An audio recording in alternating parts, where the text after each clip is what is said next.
Just like sexual? Excuse me? Are you saying there's something wrong with my gear? I'm sorry, your gear? My fuck stick.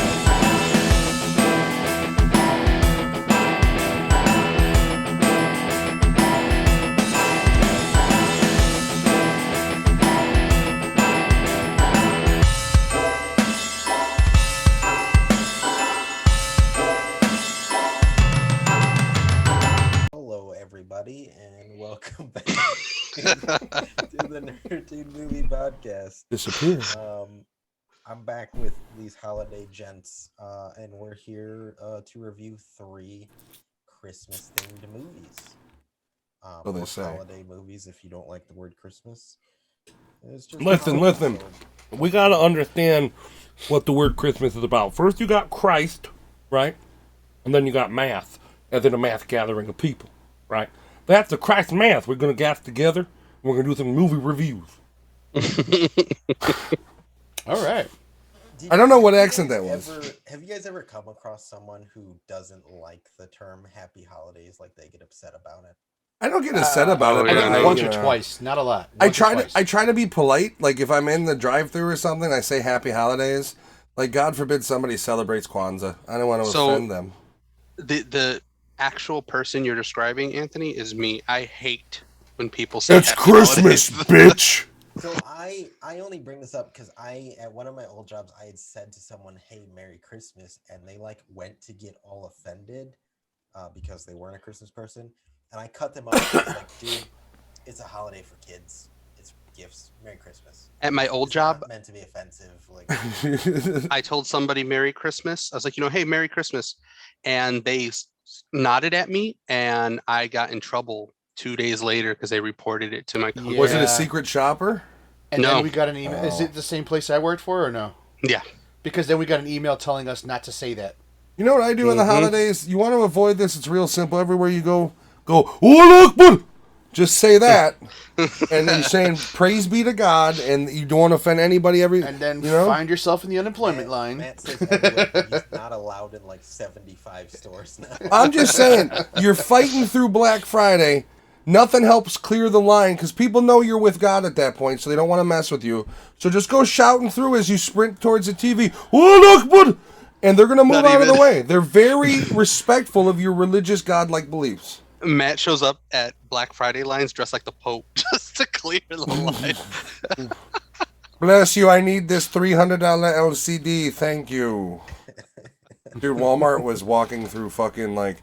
We pulled up, and I'm looking at the parking lot, and I was like, this is just like it's busier when I come here on a Thursday. What's going on? And then you walk in there, and normally they lay it out, and they herd you like cattle, where they line all of the aisles with the Black Friday goods, so you're supposed to punch your neighbor in the face for a toaster. They make you go through the whole thing to get to the end? Normally, right? I walk in, and there's no Black Friday shit. I'm like, oh, they got corn dogs in the heater. No Black Friday shit, because they have a big heater stand with like pretzels and shit for some reason in the middle of the store. And so I'm walking through, and I'm like just kind of like walking towards the electronics, and I see this lady is in diapers just stocking the shelf. Like once again, it's a fucking Thursday. And I'm like, do you guys have any like Black Friday shit today? Or like, how's that going? And she's like, yeah, it's all over about electronics. And it's literally just this like little, maybe, I don't know, 400-foot section where they got the Black Friday shit. And I go to the guy, and I'm like, hey, where's the Black Friday video games? And he just kind of, I'm like, look over, and it's just this shitty little end cap display, and there's nothing good, and I was so, like, Jen felt so bad, because I didn't buy a goddamn thing, that she went into GameStop when she went into the mall after spending hundreds, and called me, and she's like, they have these controller colors, which one do you want? They're on sale. And I was like, I'll take this one. So I got a controller, and I got a couple games earlier in the week. I got one of the worst Black Fridays as far as like getting I like Black Friday. I have memories as a kid when I'd go to Michigan, the whole family would we'd do Thanksgiving, and my mom would get us up early, and we'd all go get like hot chocolate, they'd get coffee and cocaine or whatever, the white trash. And then we'd go out and stand in line at fucking 4 a.m. at like the electronics stores in Michigan where all the malls were. And so I have happy memories with that. And so like I don't mind doing it. I actually kind of enjoy it. I'm okay with getting up and getting coffee in me and going for a trip, and it's fun for me. This year was just kind of a drag. This year was like I'm just driving them around, and they're enjoying themselves. Like, they went into the mall, and they had fun. They bought like hundreds of dollars, and she enjoyed herself. Her and her sister together, so awesome. I sat in the car and hit my vape pen, not this one, and listened to music, and it was great. But as far as a Black Friday shopping, it was garbage. Quick question about the Walmart employee that just pointed. Mm-hmm. Did he look like the son from fucking Jack Frost, the redhead kid? No, it was actually a black woman. Oh. And she just kind of... No, the guy... Oh, you said you walked his... Oh, no. No, I'm sorry. No. The black woman was the lady in the diapers. The guy who pointed to me was in diapers? He looked like Steve Zahn from 8-Bit Christmas. Okay. So we'll talk about that in a bit. Yeah, preluding. Sorry, that was a weird fucking tangent. The 3 movies we're reviewing are Jack Frost, not the Michael Keaton one, the one that came out the year before. Not this Deck one? the Halls and 8-Bit Christmas. But before we talk about those movies, we can talk about what we've watched. For me, I haven't been watching a lot of movies. I've been down a YouTube rabbit hole of history videos from the 1400s to 1400 AD because I'm obsessed with like medieval times and all that shit. Lewis just comes to the episode one night in chainmail head to toe, just like chink, chink, chink, chink. He's looking like fucking Scott Steiner. I came home yesterday because she closes, and I'm watching a video on King Henry the VII, I think. And she's like, she always knows. She's like, you watch like the weirdest shit. And I'm like, yeah, but I really like history. We all can't watch Gilmore Girls till our eyes bleed.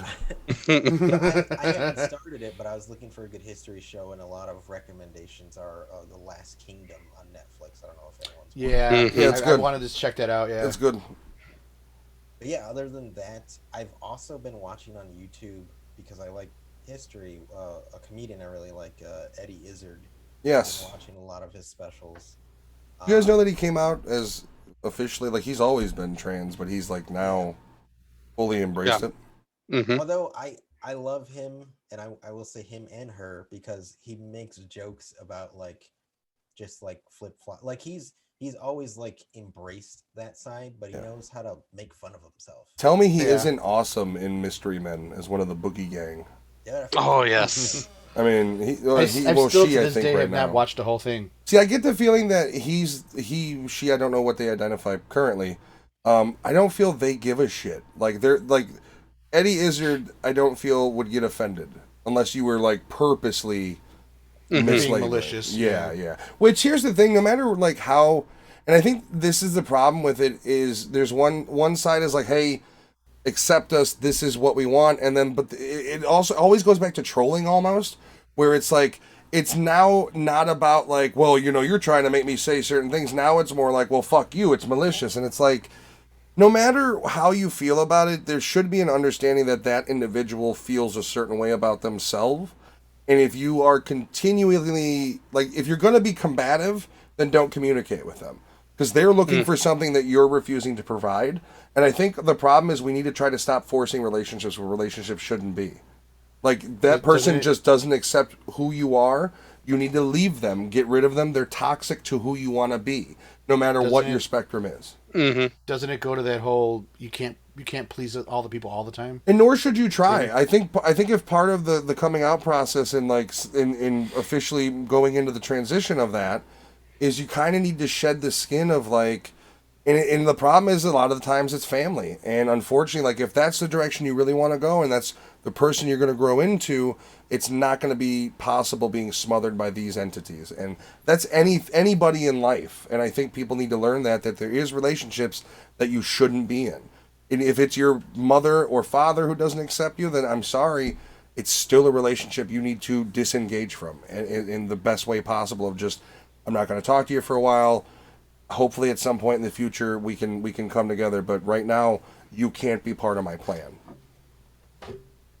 And that's the unfortunate, I mean, it is what it is. People, and I don't necessarily want to blame the people that can't come to terms with it either. I mean, it is a lot to ask of people, and some people just don't have it. There's certain people that are in their fucking, you know, that in that zone of this is how I think, and I'm never going to move out of it, and those people, you let them be who they are, let them dump. I mean, dump them, it is what it is. And that's why I never order DHL. Fuck Fucking hate that DHL, bro. There's a DHL warehouse right by me. Yeah, fuck that company. Can you get it shipped to the warehouse? Doesn't your uncle used to work for them? Yes. Who? Tony. I fucking Yeah. hate DHL. They're terrible. By the way, for vaping products, you have to spend $7 automatic now to get any vaping product shipped to you. You have to automatically sign for digital delivery. It's an automatic $7 to $10 upcharge to order any product from any vape store online. Because they're being charged because they're selling products in that version, and they want to charge everybody else. So they've already made their money by charging at least maybe 100 people, but they're going to keep charging every single person $7 to $10 instead depending on the of shop. eating the fucking charge. Which It's like the We're going tollways some on weird tangents highways. right now, but that's all right. That's So why the highways have been paid off years ago, but they still do the tolls. the thing about it is yeah, they don't fix them or anything. No, the thing is they start all the construction in the wintertime, and they have to do it again because nothing's set right. Yeah, they went over all the cold sheetrock with their trucks and it fucking disformed it. So they're like, we gotta break it all out this summer. Yeah. Yeah, that's me. Who wants to go next? Matt, how about you? I have been watching a lot of Kenny vs. Spenny on YouTube. It's a Canadian it was a Canadian television show, then came over to the American audiences. Basically, it's two dudes who just do competitions. They're best friends. They've known each other since they were kids, and it's literally things like who can stay awake the longest, whoever gets a boner first loses, who can last with a shit in their diaper the longest. Do they take a bunch of ambient and then fucking say, let's see? Oh well, there was one of them where the one guy Kenny always cheats, and he gave the other guy LSD. Oh. And it literally he wigs out and he leaves the competition to go to the hospital. So what year was this done in? This was from like early 2000s to I think they had 6 seasons. And they were on actual TV? They were on Canadian actual broadcast, and then they were brought LSD over. legal in Canada? Canadian. I don't know. They were brought over for they got canceled at season 4 in Canada, and then were brought over by Trey Stone and Matt Parker of South Park, and were broadcast. Their final 2 seasons were broadcast in the U.S. So they're hilarious. That's what I've been watching. We've been watching Christmas stuff. We also watched the first 2 episodes of the Beatles documentary. I do find it refreshing that they kept all of the language in because Paul and Ringo both said you better fucking leave it in. Like, I guess Disney wanted to edit all the foul language out because they curse in it. Like, it's straight unedited. And Paul and Ringo said, no, you got to leave that in. That you got to represent it, everything for what it is. And the whole concept's really neat. It's something that never came to fruition. The idea was within a month they were going to write a full album and then do a live show and play the album, and it was going to be a full TV show broadcast and everything, and the band breaks up. I mean, they break apart. George Harrison's already left, like in where I'm at, and you watch basically these 4 friends just kind of like fall apart and fall away from each other, and then there's even references to Yoko, like Paul McCartney's girlfriend said something, and he's like, "You better watch what you say, Yoko."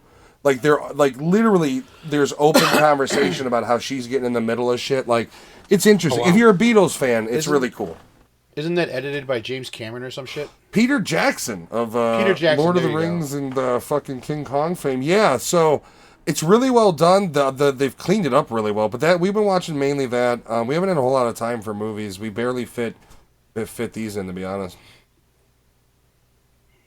Alex, I'll go next, because it's pretty simple. I started rewatching fucking Eureka, that sci-fi show. Snuff porn. Eureka. All about the adventures inside your peenie. It's about this fucking U.S. Marshal that he went to go find his daughter because she fucking ran away from home and pretended she was a fucking stewardess, and she's running away from her mom. But they're separated, mom and dad, and they get to this town where they end up getting run off the road. So he goes to this town and ends up finding out that it's a town created by the DOD. And it's all these fucking smart ass. That's the Department of Defense. Exactly, and it's all these smart people that are fucking just too smart beyond their fucking whatever they should do. That show was a sci-fi show, right? It was. Yeah. I remember. It's actually really good. That was out around the same time as Pushing Daisies, wasn't it?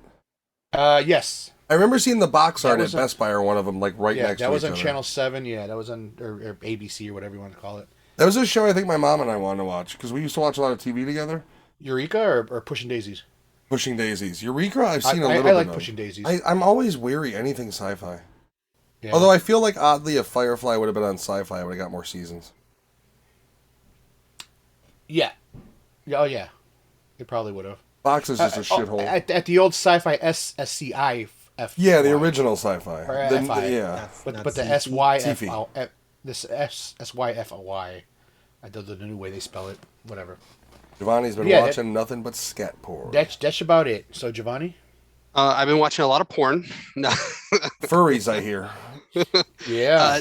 no, I've been watching continuing my journey for Japanese horror films. Furry. Shudder actually still has a lot of Japanese horror films on it. I think they got a Japanese horror TV show on there now, which I'm going to start tomorrow. Yeah, they got season 1 on there. It looks pretty good. And actually, it's funny you mentioned YouTube. I've been actually watching SCP creature videos. Do you know what those are? No. SCP, where like SCP-311, SCP-522. It's like this guy created this world of like Men in Black type of videos where this organization keeps track of creatures that are too powerful for the world or mythical creatures, and it tells you how they contain them, how dangerous are they, what would happen to the world if they got out. And he just made up these creatures, and it turned into like a creepypasta. The internet took it by storm and just made more creatures, so now it's this whole world. And it's pretty interesting. They talk about like creepy shit on there, so that's what I've been watching. Yeah, when I watch ghost videos on YouTube, but it's like, this is YouTuber Ghost Hunter 4789. Did you see it? And then it goes slow frame, and it's like, there's a face in the reflection of the cabinet. That monotone fucking guy. I hate that Johnny, shit.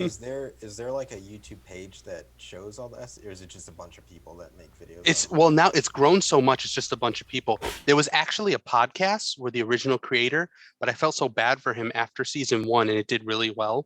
Some guy in Germany is like, I created that, you didn't, and it turned into this whole fucking legal battle. The good news is the guy who originally created it won. How about So this? he got How about this? the shit If you originally created it, don't share it on message boards. yeah, true. Maybe Before you copyright. yeah, without everything. copywriting it, don't share your shit to message boards. That should be your fucking thing you learned, asshole. I'm gonna look this shit up tomorrow. Yeah, it's What really is it great. called? They got it's SCP. Just look up SCP on YouTube, SCP creatures or SCP, and there's some they got some crazy ones, like crazy shit on there. And it's pretty cool. And then, like I said, there's a podcast don't that's know. really good. Yeah, I typed in SCP and it just threw a bunch of numbers at I me. just noticed Lewis has the Hulk Hogan thing still up. Cover Danny DeVito till we got. He's committed to it. I'm good with it. I'm not mad. But I noticed that Giovanni and I have the same Jack Frost, but I love got this. the extra. I got the extra Frost. on my screen, your Jack Frostes are going the opposite ways too. So it looks like one long car. We should at some point figure out how to align them. I'm gonna do that right now. Actually, let's see if that works. Oh no! What it's happens if I weird do they this? flipped. Oh no, it closes everything. There you go. I put Alex next to me, so it looks like one long vehicle now. All right, we should probably talk about this movie. We We should. should. So, Jack Frost came out in 1997. The Jack Frost and Michael Keaton came out the year after, which makes me believe they were like, let's just steal the You title. son of a bitch. We could do this story. We could do this in a kid form. Let's do it. Let's fucking steal it. Before we jump into this movie, though, has anyone seen the sequel to Jack Frost? no. No. This was my first time watching Jack Frost. It's a lot Yeah. of cool. I loved it. Me Just too. gonna say it. Do you have a budget for it? Because I do want to say something about that. 1750. I do not. There's not one on. Okay. The sheriff reportedly made $14.16 for his role, so Well- he took most of it. I saw something that said that originally they were going to try to get Rennie Harlin, the director of Die Hard 2, to do this movie, but they ended up going in another direction, and they were supposed to have a budget of $30 million for this movie. By the way, I really hate the Shannon Elizabeth nude scene. Like, you're gonna give me that stupid fucking nude scene? Like, by the way, the world's unsexiest bathing scene. Like, what the fuck It was wrong was- with that thing? It was weird. Yeah, It was like hovering different above cuts. her. Yeah, it was it just was odd. super weird. Well, there was also something else about that where it was supposed to just be him slamming her in the wall, but they realized that his carrot was missing, so the guy was like, "Well, let's reshoot the scenes with Jack Frost and throw in the innuendos." Well, So like it was supposed to be just him slamming her into the wall. Like he has a hold of her covering everything, but then because whatever they were using to do the slamming motion, her ass was being shown because like the doll they had as the snowman couldn't cover it because of their shoddy construction. Or Shannon Elizabeth Yeah. deserved better. That was her first nude scene too. Was And then like 2 or 3 years later, it was American Pie. if you could call Amen. it That was the American Pie. greatest scene. I don't know. Have you ever seen Not Another Teen Movie? There's like a chick that just walks around naked the whole movie. That's true. There is. Yeah. I remember watching God. watching that as a kid was like, what? Like, Yeah, they were throwing a homage to Shannon Elizabeth. Which I guess before we rip apart this shitty let me clarify. This movie sucks ass, but I really like it. I do. At the beginning, it gives you a hope of something. I didn't. It's a bit of With the charm. narrator. I don't with the hate. narrator. I don't hate the movie. I hate the slow bits in between, like the him And some of the reaching for the actors. key and the lock, and it's fucking Yeah. 60 seconds of him. And it's like, dude, you're right there. If you're absolutely not going to watch this piece of shit, let me just give you a quick plot synopsis. So, this killer by the name of Jack Frost, he's being taken to a facility, another prison where they're going to execute him. Or happens excommunicated. to- Excommunicated. Happens to, I believe they crash into a chemical truck. Is that correct? Yes. Yeah. By the way, that crash scene was incredible. It was that was like a cinematography thing that I was like, holy shit, this kind of is cool. He was just peeing in a cup. Oh, you're muted. Matthew's muted. No longer. No, I think that crash scene was terrible. Did you? really? I thought it was. I thought it was These kind of these cool. motherfuckers like took a fucking camera and put it in a dryer. You're fucking garbage. So, No. The build up to the crash. Oh, Yeah. you When mean the two It was- it vehicles was touch- pretty- it was cool. literally Final So- Destination before Final Destination was there. It's like we're gonna set up every little piece of this motherfucker. I fucking love that For part. the crash, I love even more that the dude driving the truck and the other dude talking are looking out like Yeah. this. Just this little Yeah. bit. It's this. They can only afford one But wiper to here's- work on here- all the cars. Here's the thing, though. Think about the Michael Keaton one. He dies because it can't wipe the snow off. Yeah. Like, say what you want. Jack Frost got ripped the shit out of by the kids' That's version. true. Oh my god. But yeah, and then he's like, I envy him. And he's like, why do you envy him? And he's like, because he doesn't have to drive back in this. And it's like, so you'd rather be executed. You fucking moron. But Jack Frost does get the chemicals dumped on him and then becomes a murderous snowman. And if you don't want to watch this movie, that's the plot. Before that happens, he literally kills the guard in the truck. He does. Yeah, off screen, yeah, Somehow. for a cigarette. A really good bad guy voice though. He does. Yeah, Bad guy face, too. Like, I feel like if they wouldn't have got the guy who did Max Dude. Payne, they would have hired him for it. No, it was okay. So he has a scar at one point on his cheek, and he also has like a little cleft, little thingy or whatever on his lip here. Like, was that like just him screaming and he had something that just got stuck there? Because you don't see it all the time. I think the scar might have been his actual scar on his cheek. I think Yeah, the budget is the answer to your question. oh, there was but let's talk something about weird on budget. his lip, like a finagle, fangle, or whatever you want to call it. The crash happens and it goes right into the Jack Frost being melted by this acid. Yeah. And let me tell you, they were like, we want this acid scene to go on for a little bit. Yeah. We want him to melt. And they're like, we don't have the budget for that. But what are we going to do? Let's just cut straight to the skeleton. We Let's got just a straight to plastic the skeleton and a makeup let's- crew. Let's show him Pie Face in the snow and then Yeah. come back up. Don't Yeah, tell me melting about Pie starts, Face. and The then- woman with then- the ornaments when he's just rubbing the doll's head in the box. That's amazing. What the fuck?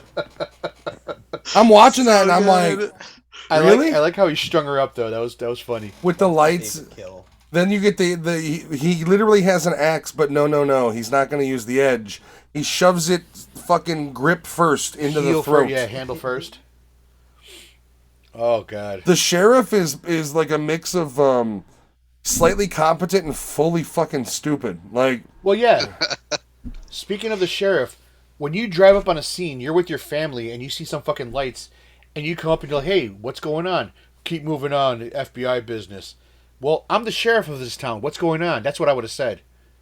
And he's like, "Okay, thank you." yeah, but he drives away. He's adult. Like, he's a fucking idiot. Wasn't gonna be the sheriff much longer if he ate the food that his kid gave him.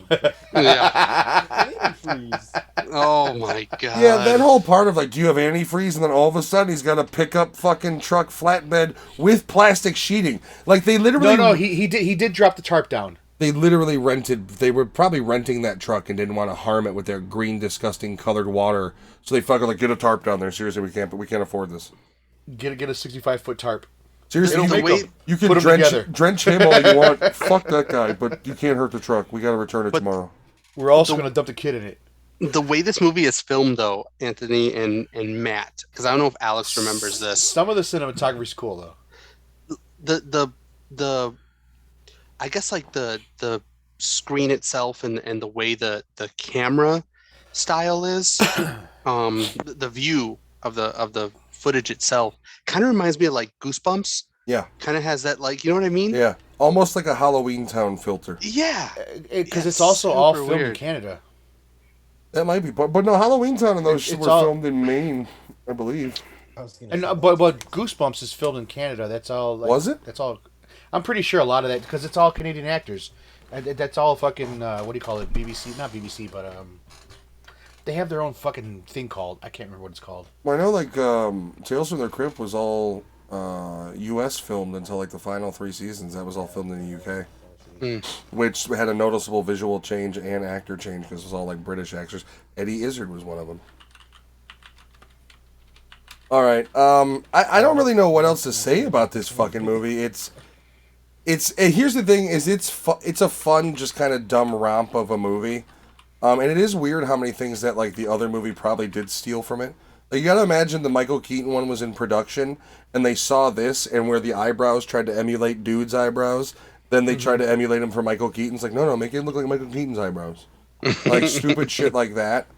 But yeah, I don't know. I didn't hate the movie. It's just it's you have to go into it accepting a high level of cheese. Definitely. I would say the ending of this movie is somewhat happier than the ending of the Michael Keaton. Oh yeah. Yeah, only a few of them die in that one. Michael Keaton himself, like, God, the ending of that movie is like, say goodbye to your Santa father or your snowman father, Billy. He's just like watching his dad melt to death. Because the family gets to experience losing the father twice. Yes. Yeah. Once as a man, once as a snowman. And then they try to make it magical where it's like the wind starts blowing and he's like, I get to move on now. And the mother's like, God damn, I wish he wasn't dead. Like the family, like, oh, that's right, he's dead. Like, that's the rest of their future. Like, that was a fun movie. Dad's still dead. Now, I'm not saying you need to do this, but it would be really cool if you edit that last scene, but insert like a screaming, like guttural screaming sound as he's melting. I should try to make a holiday version of Jack Frost, the horror movie, and a horror movie version of Jack Frost, the kids movie. Oh, that would be a real challenge. You could probably splice the movies together. I should just fucking splice them together where it's like the first scene's Michael Keaton all nice, and then it's like a woman getting her head smashed into the ornament.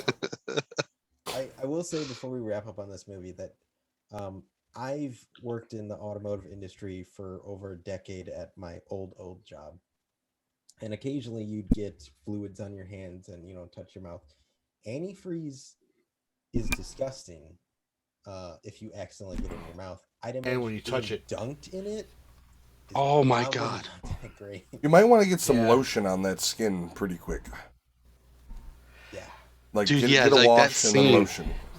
First, you want to be pressure washed to get it all off. Yeah. Isn't it kind of like filmy? I hear tomato juice. Sweet, which is why there were No, tomato juice is for skunks. Warnings not to drink it. Of wives back in the day that would slowly put antifreeze in the husband's drinks, and over time the husband would die. There are real cases that's happened. Yeah. I mean, I think there's a just thought it couple was of, sweet because they knew my LPT. flavor profile. I like to drink antifreeze. It's delicious. Antifreeze with some tang. It's like it's Is that poo tang or is that the juice tang? What the astronauts drink. I'm classy. burn your eyes out. Like, Oh, fuck. I mean, I've had gasoline in my eyes, but never antifreeze. No, yeah. Yeah, And he's really? just dumping his son in the Worse. fucking shit. Gasoline I've- gasoline doesn't feel good. I've had gasoline on my fingers and then I touched my face on accident and I'm like, what the fuck just happened?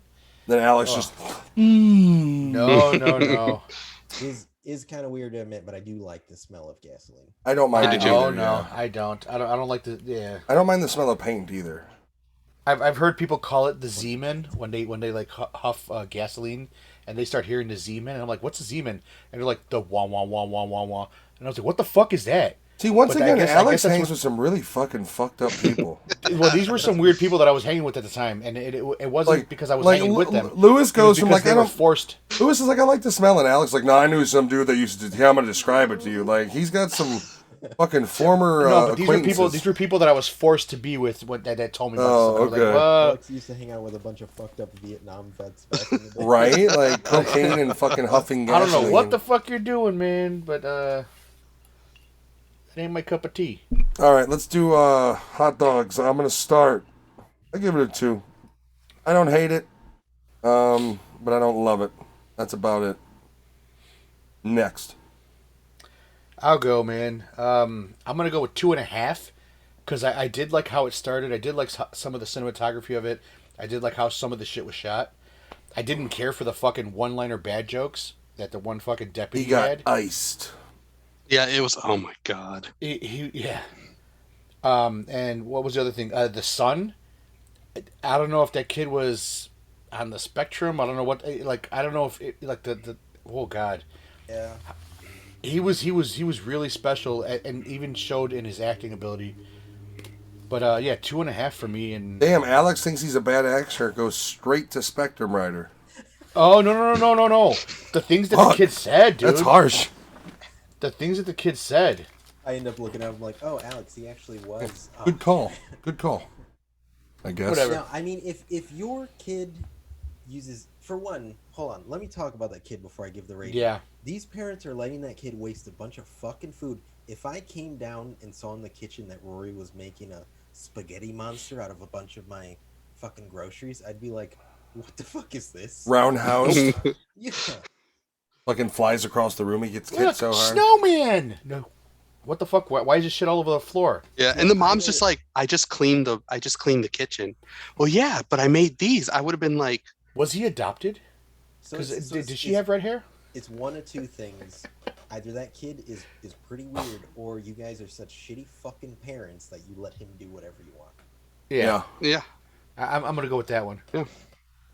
Oh, but I'll go next. Yeah, it realistically the movie's a 2, but for me it's a 2.5 just because it's one of my go-to like trashy Christmas horror movies to throw on. It's a Christmas horror movie, or a horror movie rather, that you really don't need to pay attention to. I mean, there's literally moments of just like nothingness that you Yeah. could. Well, Like, I caught myself going to look at my phone way too much during this movie. well, I there's actually like watched the whole there's, thing, but I still didn't notice half the things that Giovanni mentioned off screen. There's throwaway. Oh yeah, the guy with the red Yeah, hat. the- Look yeah, at the guy with the orange red hat. You see him like 4 or 5 times in the film for no fucking reason. Like and he's just in I the was actually background. watching the whole time. I never fell asleep. Nothing. I watched, and I didn't see that. The movie has some throwaway scenes that bother me, so I can understand where Matt's coming from.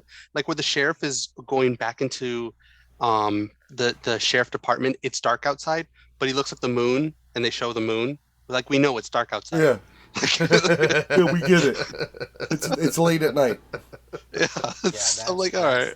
that's the movie treating you like you're stupid. Yeah. Yeah.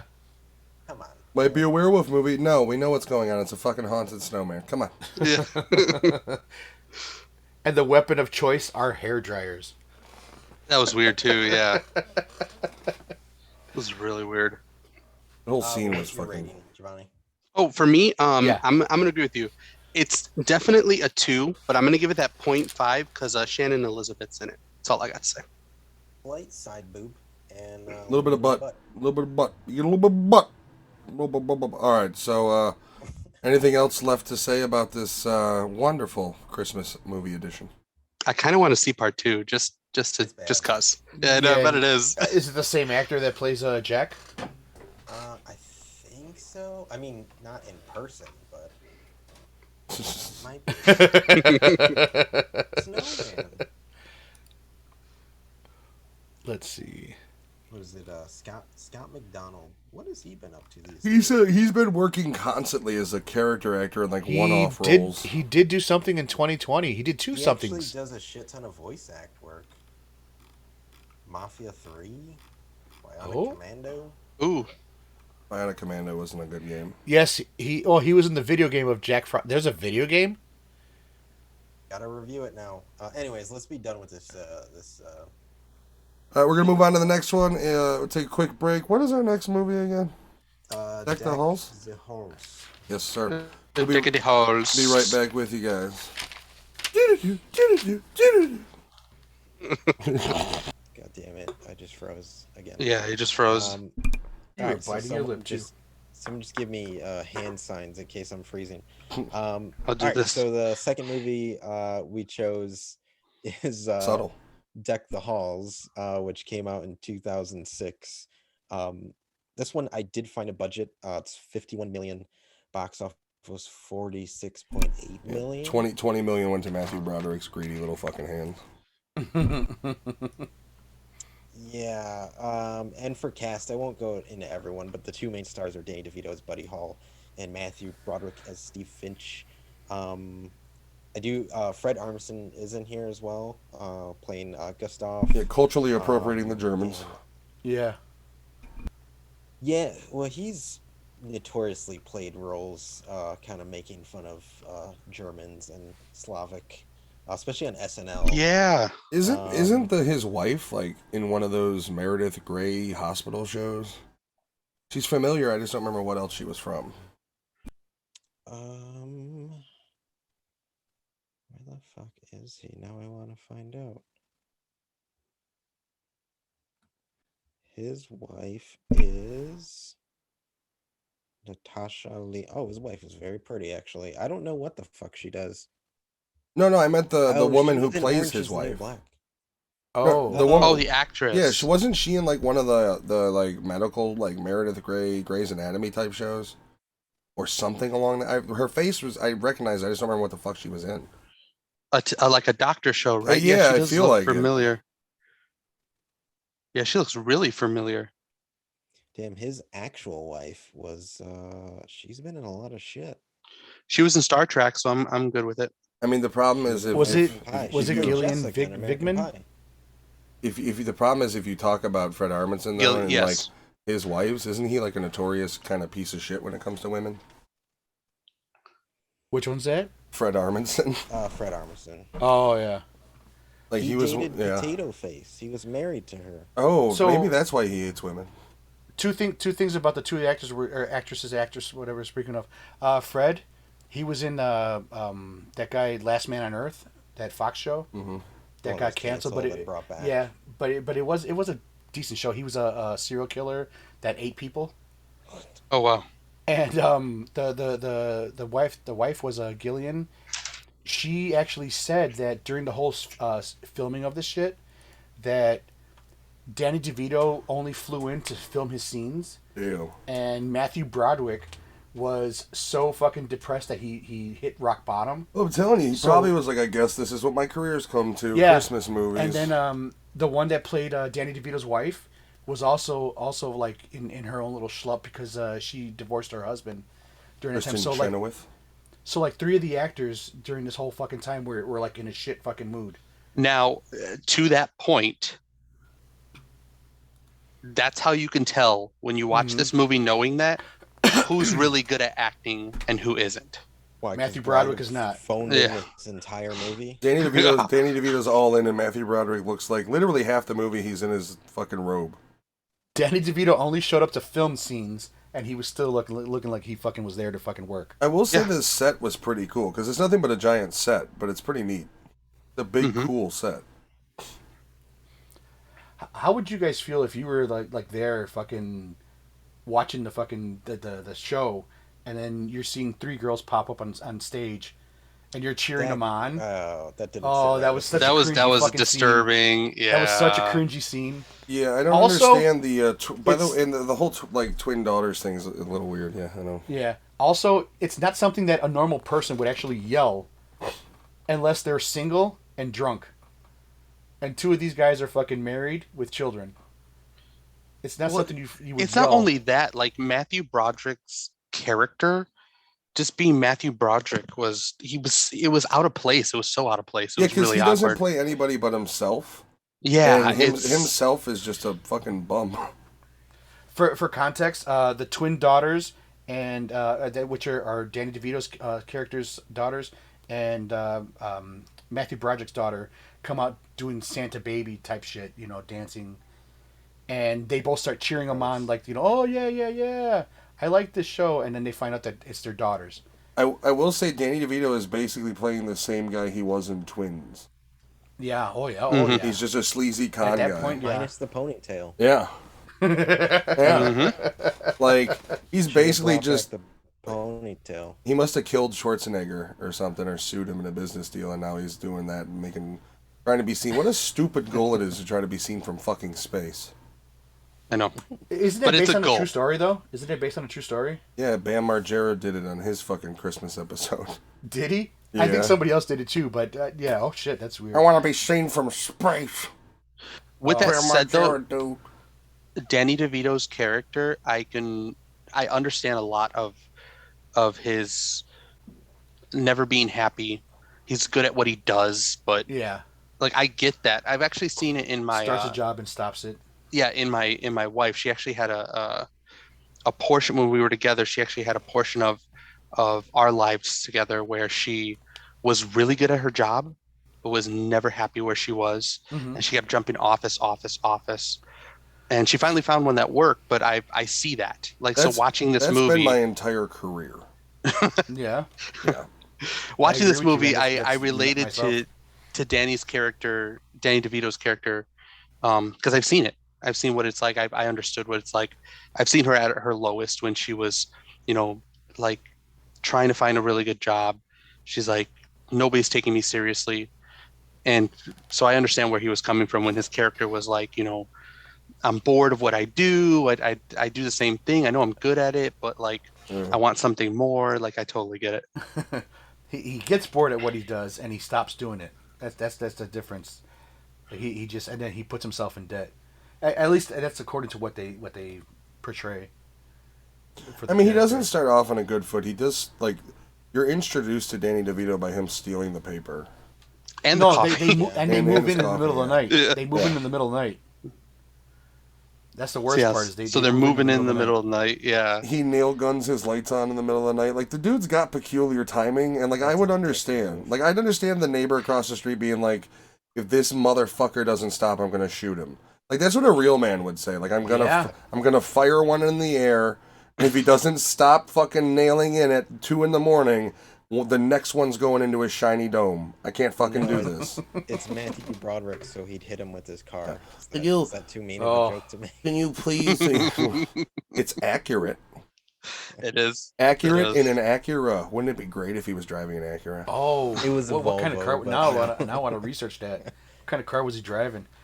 Volvo, damn it. It wasn't an Acura. Would have been a great if it had been an Acura. But in this movie, you can see it in the acting. Like Matthew's character, Checked like the out. scene where his doors get taken off, and Oh my He- god, that scene! Oh Jesus he Christ! pouted instead of getting angry.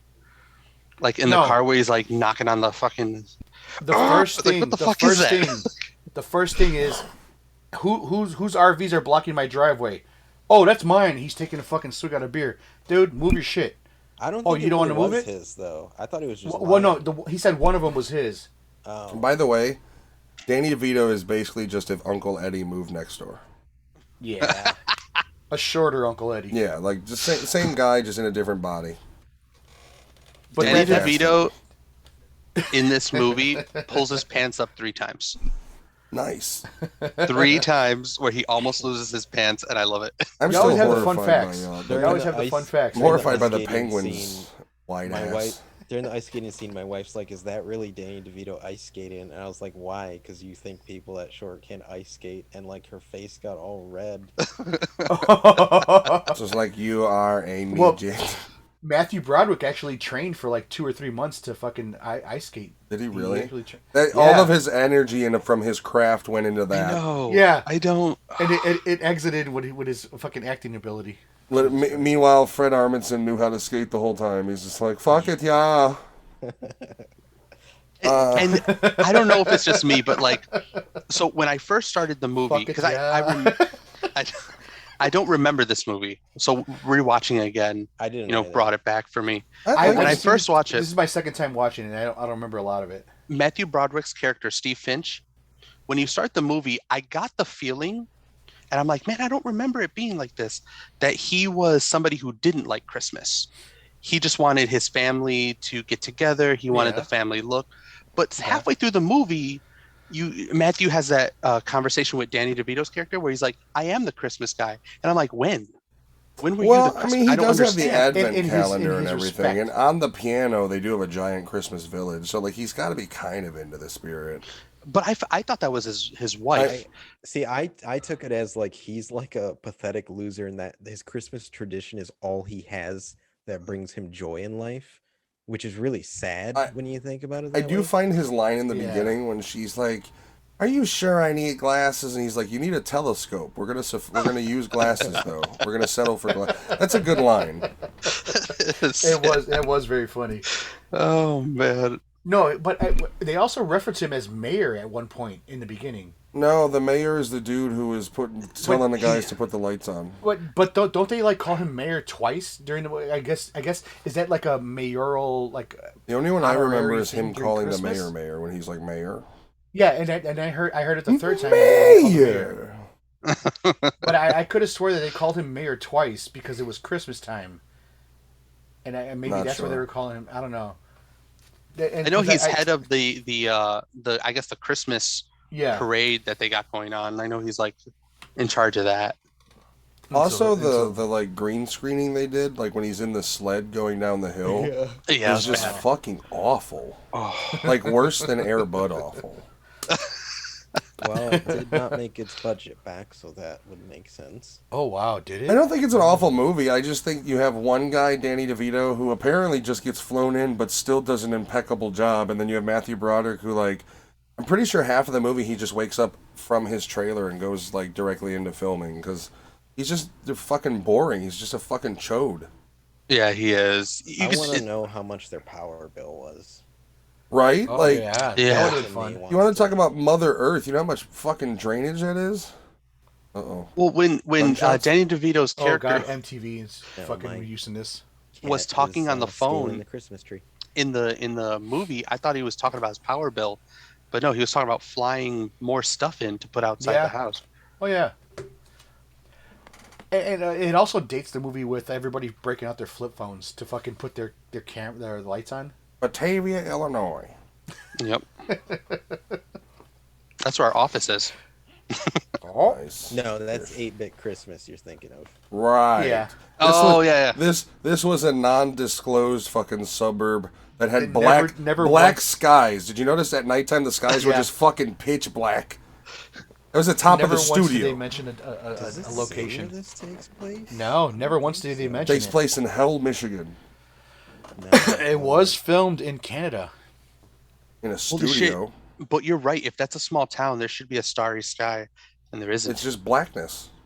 Looks like three different locations: Holy Trinity Cathedral, 514 Carnarvon Street, and then Westminster. All four, New Westminster, and then British Columbia, Canada. So the scene in this movie that just took me out of the movie, and I was like, "What the fuck?"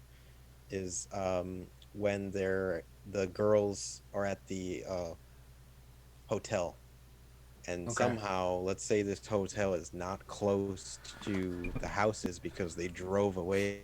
Yeah. to get to them. Somehow, Jemaya gotcha.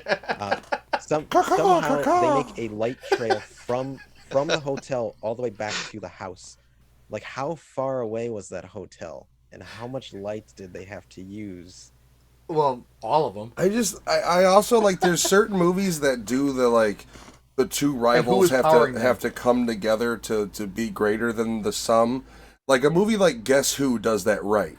You have the whole scene with Ashton Kutcher and Bernie Mac getting drunk and fucking teaching them how to dance and shit. This movie doesn't. No. Yeah, no. It's really just fucking dumb. Like they're both shitty people. Like Matthew Broderick's wife is way too hot for him at this point. Like, let's be real. Like, she needs to dump his ass and go with a shiny head. He's better.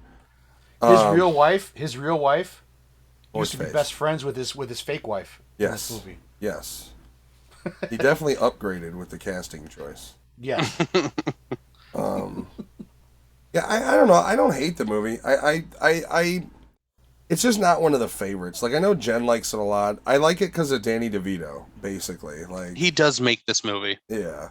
Fred Armisen's pretty funny too, but Danny DeVito's really like. But the problem with Danny liking this movie because of him is he's kind of a shit through part of it. So you're kind of liking one of the bad guys. Mm-hmm. Yeah, there's big character flaws between both of them though, because they both are bad guys. Yeah, they're just both egotistical assholes. Yeah. They both want to be better than one wants to fucking make sure that his piss is all over the area, and the other one's like, no, I'm here now and I want to piss on you. That was the deleted scene where Danny DeVito pisses on his lawn. Exactly. When Fuck he took the you, coffee. nerd.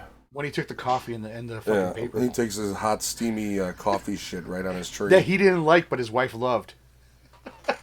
I also like how she answers the door and is completely okay with like, oh yeah, I'm in my robe. What's up, bald, weird, hairy dude? What did she say? With this boner hanging out. Yeah. Oh, somebody else is here to like to literally. welcome us. Danny DeVito's wife shows up, and all of a sudden, fucking Broderick's got a chub. Like, how insulting to your wife is that? Well, she called it a little guy, so I don't know. It might not be that Cat insulting. is scaling up the Christmas tree, so you guys keep going. I'm gonna get the cat out of the Christmas tree. Good luck. Merry Christmas to him.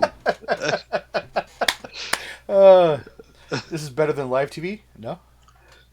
True TV's live TV. Yeah, I don't know. I think I'm about ready to wrap up on this one and give stars. I don't, or hot dogs. I enjoy it in a way, but it's like when there's so many fucking Christmas movies, I don't think this one is in the rotation I mean, my wife would like it to be, but it's not for me. It wouldn't be in my personal rotation every year. It was a fun movie to watch, though. Yeah, it's a fun. They didn't not fuck one of it the up. better ones, though. No. Yeah, but I wouldn't make sure that I have to watch it every year. Definitely not. It's almost like they took pieces of all the best and like just it didn't work well together. Yeah. Like, you know, Well, the Christmas Vacation, they take him going down the sled. He's in the actual Santa sleigh. You know, you have the lights and the neighbors and the rivalry, and it's just, I don't know. I don't think this movie does it as charmingly as a movie like Christmas with the Cranks does. And say what you want, Tim Allen and Jamie Lee Curtis give their all in those performances. Yeah, yeah. But I think that has a lot to do with what I found out today about how Danny DeVito only showed up he didn't even want to intermingle with the fucking cast. He just wanted to be there to shoot his shots and get out. But he did show up and give an A performance because he was, a good actor. But Matthew Broderick, I think he was like, I'm fucking done. And he just gave up and he was there. I honestly think that was the problem with the movie. Yeah. Like, if you replaced Matthew Broderick, and I hate to say that because, I want to like Matthew Broderick. 2006, who would you replace him with, though? I know, that's the problem. There's so many people. 2006. I don't know. In a comedy role. So many people. Really? Replace it in 06. You would have had a young Jingle All the Way. Put Arnold in there. Well, that would have been perfect. That would have been different. No, that would have been really good. You would have had the one dude from Waiting 2 who plays the manager. You had guys there's a lot of comedic actors that didn't get 100% mainstream that would have worked perfectly. Like Ryan Reynolds was in his 30s at this point, or in just hitting 30 or about there. You would have gotten him young before he blew up. Like, this is when he was still doing movies with Sandra Bullock. Like, There was a lot of people you could have got instead of fucking Matthew Broderick that would have at least tried harder. Get somebody who's only been in TV at Fred that Armisen point. as the lead. He would have been much better than let somebody else do the German guy. Who did you say? Fred Armisen. Okay. Yeah. Okay. Like that's the problem is you'd have to imagine he was a good chunk of the fucking budget. Yeah. Like when they cast him, they probably looked at it as like, oh, we got Matthew Broderick, but I don't find that to be a positive in this case. Well, they figured that they got his wife, the one that was in Sex and the City, and then Matthew Broderick. They're like, oh, we got the two, people are going to associate them. No, they're not. Fuck that. He was shit in Not this going to movie. happen. Mm-hmm. All right, ready to do hot dogs? Let's go. I'll go first. 3. It's okay. It's not a bad Christmas movie. Not a good Christmas movie. I think when you have it compared to things like even Christmas of the Cranks, I think Christmas of the Cranks is way better. There's more, and I think it comes down to charm. Christmas movie has to have a certain level of charm to where like there's a likability factor, and when you really don't like either character, that's the main attraction. It's like who gives a fuck? I think that's the problem with this. Is like you like Danny DeVito because he's Danny DeVito, but his character's kind of a fucking slime ball. It is. Yeah. You don't like Matthew Broderick because he's literally got the acting prowess of a fucking mop. So it's like, at this point, there's nobody truly likable in this movie. And then you have the weird, like I said, two rivals coming together, and it's not pulled off right. But you can do worse. Believe me, there's worse. Ginger Dead Man is one of them. I give it a 3 hot dogs. Christmas hot dogs, gingerbread bun, licorice, red licorice hot dog. Whipped cream and Hershey Kisses on top of that. You can sprinkle pixie dust too if you'd like. Oh, Jesus. Enjoy. I'll go next. This is a 2.5 for me. Matthew Broderick was he left a bad taste in my mouth in this movie. You got that close to him, did you? Yeah, I could smell him. I licked him too. With that said, though, this is a case where the other actors in the movie, I think, did well enough to kind of, look over him. Not enough to save the movie for me. This is never going to be in my rotation. My rotunda. That's what I was going to say. This is never going to be in my rotation. Giovanni still uses a Rolodex for his movies. Yeah. But it was a fun movie to watch, though. I did enjoy it while I watched it. I just like Matthew was in the back of my mind, like Jesus fucking Christ, dude. If you didn't want to be there, you shouldn't have taken the role. I'll go next. Paycheck, bro. 15 million probably. Yeah. Yeah, exactly. I'll go next. Same. I agree with Giovanni. If you didn't want to be there, why the fuck did you do it? After I found that shit out today, but Danny DeVito was the saving grace, and so was his wife. I think she was really good in how she acted. I agree. I can't remember her name, but Kristen Chenoweth. Yeah, she's also in Glee, which that's where my wife and I all That's a weird ass show. Yeah, at the end it got really weird, but it was funny when it started. It was fucking hilarious. If you rewatch the pilot of Glee, it's really fucked up. Yeah. Well, no, I get it.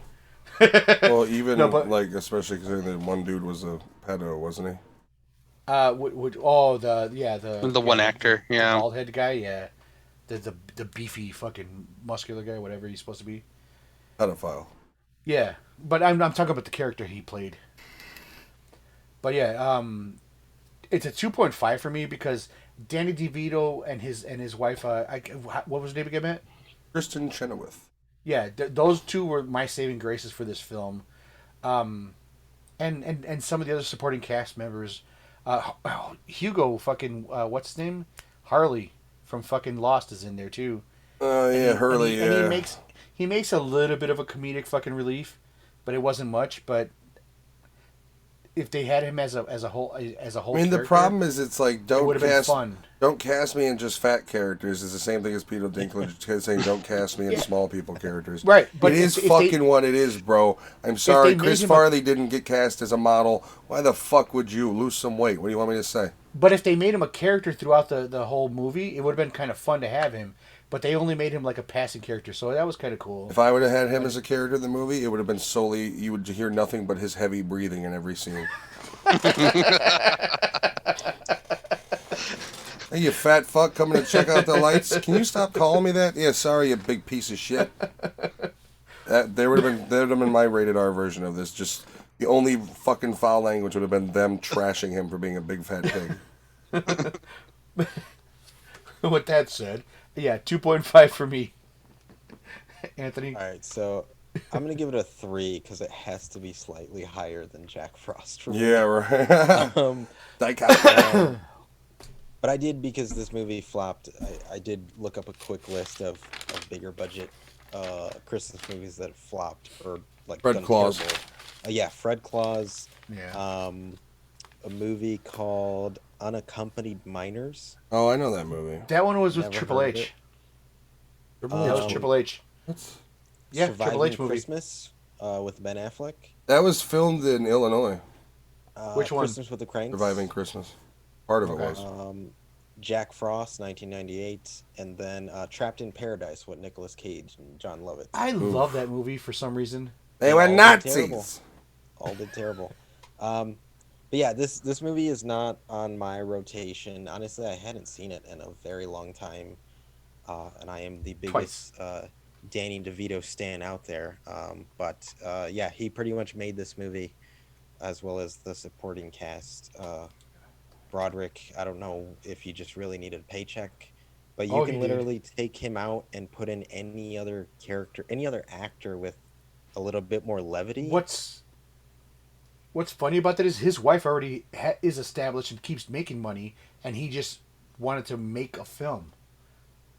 I think that's what it was. He wanted to make a film, and he realized I can't do this. Well, and maybe their idea was like, we need Danny DeVito to be all zany and upbeat and him to be opposite, but like you could have got someone who was a little more like livelier, than Likable in any Adamant. fucking way possible.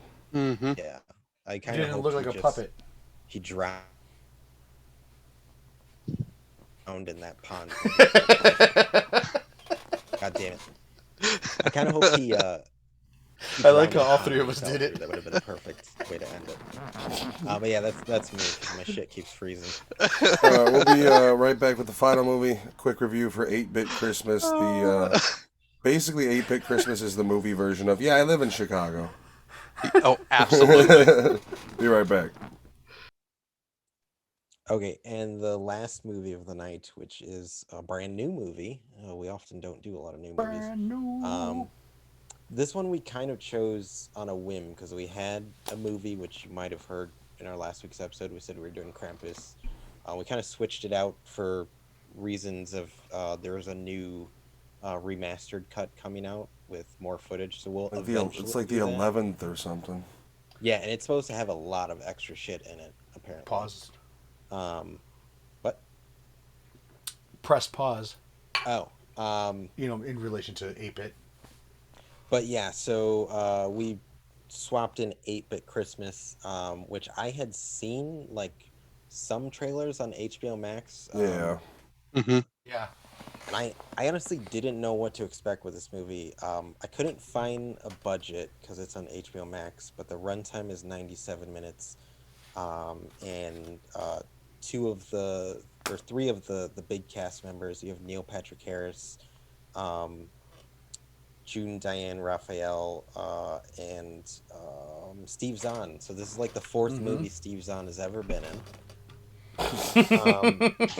Oh, and David Cross. I can't forget David Cross. Yeah. Oh, yeah. Yeah, he's got a small... What is with him in, like, children's movies, though?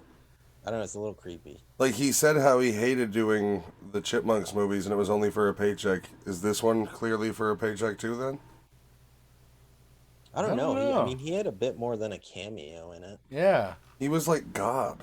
Or Santa, I think is who he was. He was That's like a what I Santa got, too. character. Yeah. I thought it was going to come back in the end that he was Santa. Well, I crossed that off my list because that was the whole. Yeah. I was like, he has to be Santa. Yeah, Because even my daughter said, "Is he Santa?" And I'm like, I don't know. he's the umbrella salesman in this movie. So growing up being a Chicago kid, I think I'll let Matt elaborate on this, but I have a big problem with this movie. But I don't know how much of it I I'm could actually say. I'm going to rebuttal a little bit of it.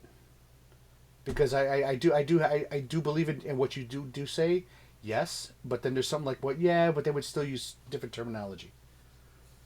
Well, to the point, and I mentioned this before we recorded. Um, I feel like in today's day and age, they had to step back a Yeah, bit a lot, It's a also a lot. kids movie Not a too. bit, not a bit, a lot. I mean, because it's just small stuff. It really Yeah. it's just how like if it were a rated R movie, you can be realistic, and realistic Yeah. is, nobody in the '80s goes, "You got learning disabilities." Never happens. Okay, I don't even know if I should say what it would really They be. would have said other words. Yeah, They it would would have been they would have called you a lot of other things. Not Yeah. only the '80s, but the '80s Chicago. Yeah. Yeah. Even the surrounding areas still, like, they all thought they were inner city Chicago, so they were even more basically, inner city Chicago people were tough, and then the surrounding suburbs were all the dudes from the fucking Like, they all thought of themselves Yeah. as those guys. Like, they were all the fake Chicago. Yeah, I'm from Chicago. Where? Batavia. Is that sort of thing. Like, oh, yeah, Batavia. I know. Yeah, you fucking cocksucker. Yeah. So growing up in my experience, there are people that are like that, but there was also those people that were like, you know what? I don't fucking like you. You're fucking stupid, and they would have said you're fucking stupid. They would have called you Easily. So they would have used that all the time. harsh terms. If they knew you really well, they would have called you other words, That's called Which- Chicago nice. which Mhm. I cannot repeat those words, but they would have called you Cordial. something. They would have called you something else. It's a So, Chicago yes. formal. Yes, the Chicago What's up, formal. motherfucker? Yeah, there would have been a lot of harsher stuff that you can't repeat into this day. But if you were somebody just in passing and on their doorstep, they would have said, "What are you fucking stupid?" They would have said that. Yes.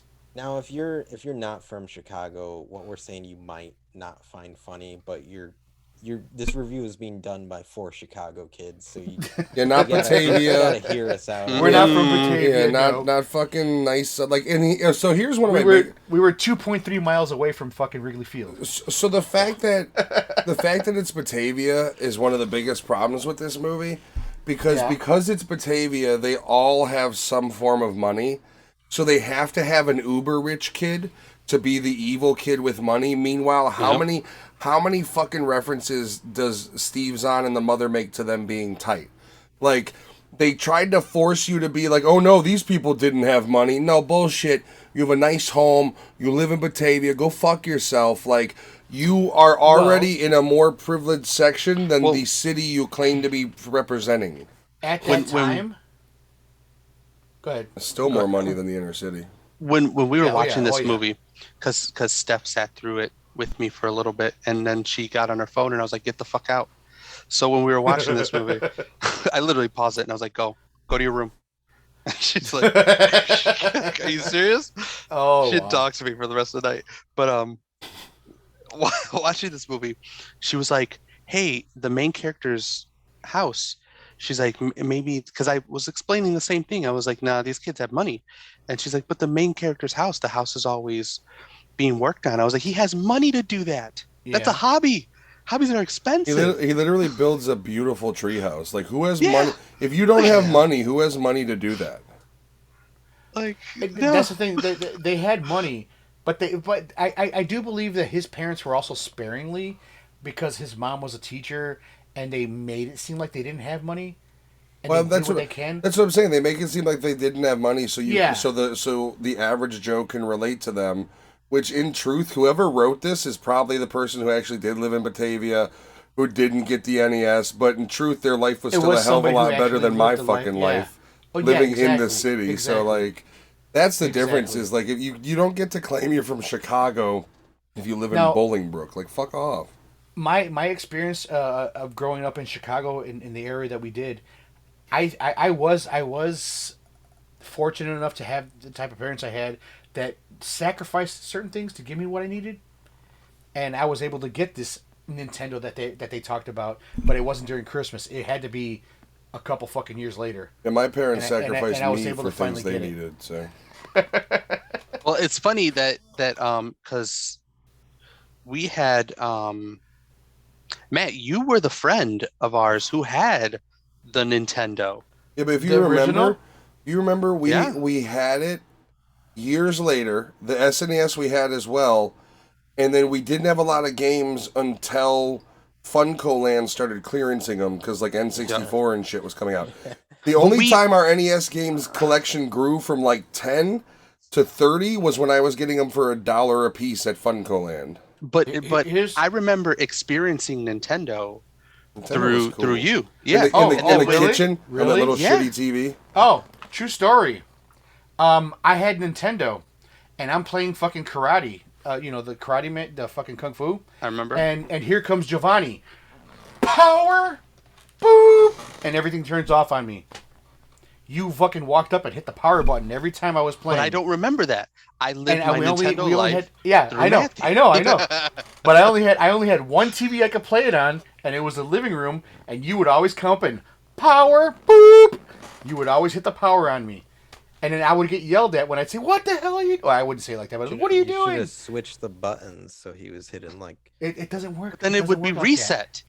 It doesn't work like that. It still would start over. I think nothing like a good roundhouse to the head would have solved that, to be honest. But yeah, with you. that was my first experience with you and Nintendo. But because of Matt and your guys' Nintendo, Anthony and I were able to get a Super Nintendo. Nice. Oh, you lucky fuckers! I had to buy that one myself. I had to actually come up with the money for myself. We got the Genesis and the PlayStation 2 because my mom won at bingo. Oh, I remember that. That's I how we got never owned those. I never owned those. They owned them. The You guys PS. We had, owned it, dude, right? we had the Genesis. Yeah, I never owned. the I never owned Jaguar. Sega Genesis. We Nothing. had the 32Xs, I believe. The Yeah, I Sega, never. the I Sega never CD. owned any one of those. Yeah. So Yeah, you, we you, did all not have three of Sega you guys CD. are lucky. No, we didn't have Sega That's awesome. CD. We got the PlayStation 1 2 years later. We got the Dreamcast I like also a had to year buy that later, one right myself. as it was in the failing. That's the one I didn't have. We got the never got that Dreamcast one was yet. awesome, but like we had Oh. it for 6 months and then they abandoned Died. it. We got the PlayStation 2 and this was like a couple years after it came out, where there was the one Gran Turismo bundle they were selling at that point. They had done that bundle, and my mom went to bingo, and I was like, "How much do you have to win for me to get a PS2?" And she's like, $3,000. Like she just threw a large. Oh. I was like, "Oh, okay, I'll hold you to it." And she went and won like $3,500 that night. And Nice. she comes home and she tells did? us, and I was like, well, "Are we getting a PS2?" And she kind of looked at my dad, and my dad was like, "You did tell him." So Nice. we went to Best Buy that weekend and got one. I remember being so excited, but I remember they didn't buy us any games, so all I had was Gran Turismo. And like 2 hours later, I'm like, I want to play something else. Like fuck, all I got is Gran Turismo. There's so many cool games on this console. See, every console I ever owned after the Nintendo was actually all purchased on my own, so I actually had to earn it in some form. I bought the PS3, Wii U, and everything from then on. I've never owned a Wii U. The GameCube, I don't remember how I got.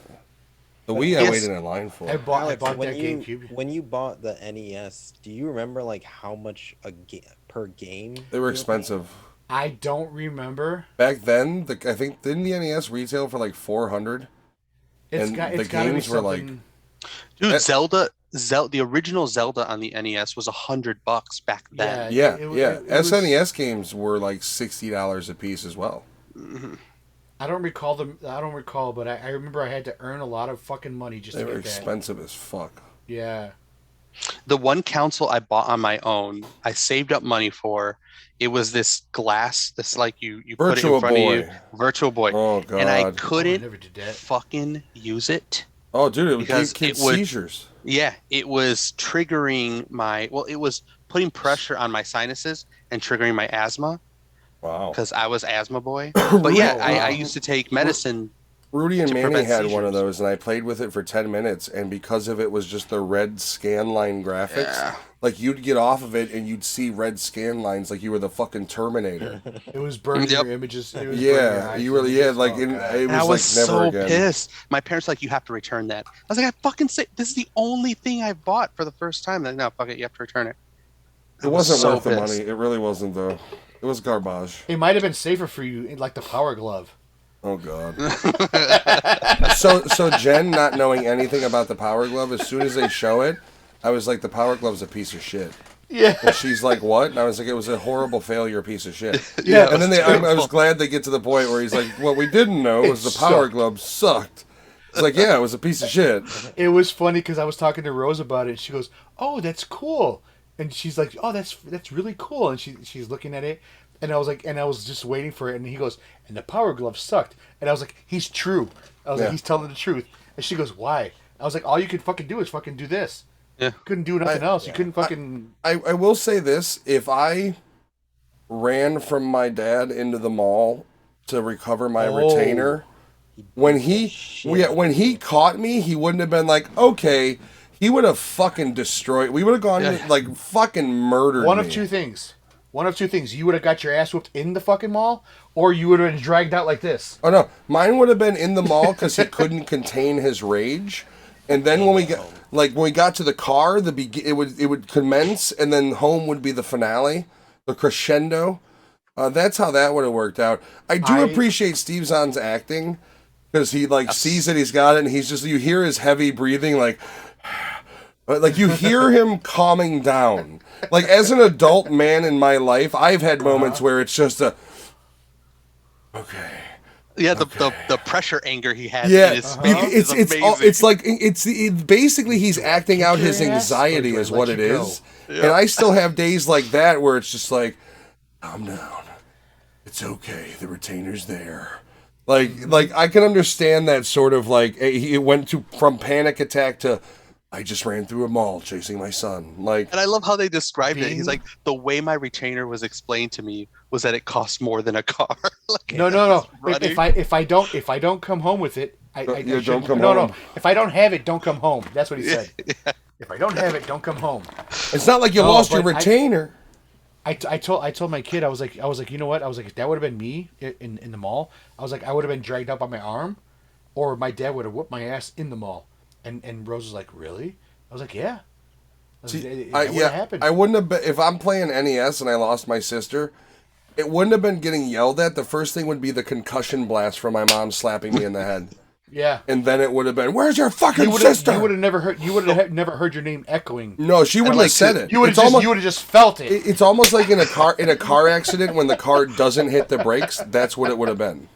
I'm going to share a Sherry moment. There are moments I remember with Matt where we would be walking home from school, and Sherry would just remember something that she was mad about and go backhand Matt, and Matt be like, what the fuck? And we laugh about it now, but at the time it would scare the shit out of us. Yeah, we'd be in the store and we'd be kids having fun. And in order to get all three of us in line, she'd hit me right in the mouth. Yeah. Holy shit.